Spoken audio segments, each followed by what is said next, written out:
নমস্কার, আমি Anirban Travo news বাংলার প্রতিনিধি বীরভূম থেকে বলছি। ট্রাভো নিউজ বাংলা, সংবাদ ভ্রমণ, বিনোদন সারাক্ষণ।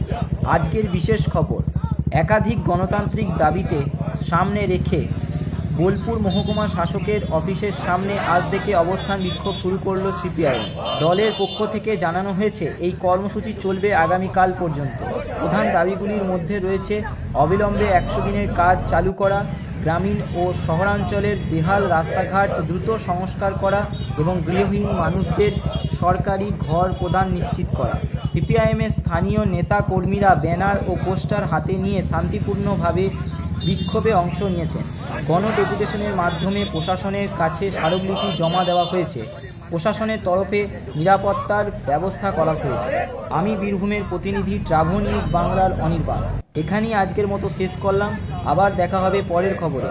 ট্রাভো নিউজ বাংলা, সংবাদ ভ্রমণ, বিনোদন সারাক্ষণ।